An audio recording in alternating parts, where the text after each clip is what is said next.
Custard হচ্ছে অতিথি আপ্যায়নের জন্য সবচেয়ে সহজ এবং বেস্ট একটা আইটেম।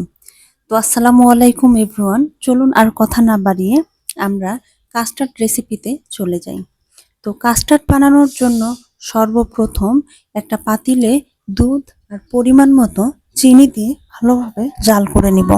ওইটা জাল হতে হতে আমরা একটা বাটিতে সামান্য কিছু পরিমাণ ঠান্ডা পানি নিয়ে তার মধ্যে পরিমাণ মতো কাস্টার্ড পাউডার ভালোভাবে মিশিয়ে নিব।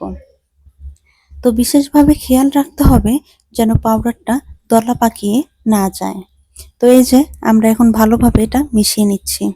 তো ওটা মিশিয়ে নিতে নিতেই এইদিকে দুধে বলক উঠে গিয়েছে। তো এই বলক উঠা দুধের মধ্যে আমরা আগে থেকেই মিশিয়ে রাখা কাস্টার্ড পাউডারটা দিয়ে দেব। তো এখন অনবরত নাড়তে হবে যেন এখানে দলা পাকিয়ে না যায়। তো এই যে কিছুক্ষণ নাড়াচাড়া করার পরে দেখতে পাবেন আমাদের এইটা ঘন হয়ে আসছে।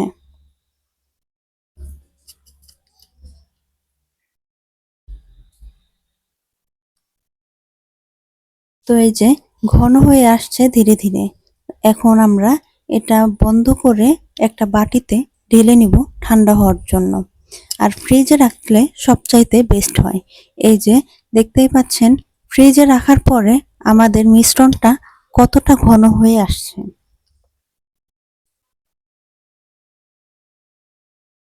তো এই যে আমি আগে থেকে কিছু ফল কেটে রেখেছিলাম। এখন এই ফলগুলো আমি এই মিশ্রণের মধ্যে দিয়ে দেব।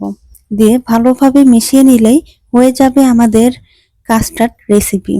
এটা হচ্ছে অতিথিদের জন্য সবচাইতে বেস্ট একটা রেসিপি। তো আমার এই রেসিপিটা আপনাদের কেমন লাগলো প্লিজ জানিয়ে যাবেন। আল্লাহ হাফেজ সবাইকে।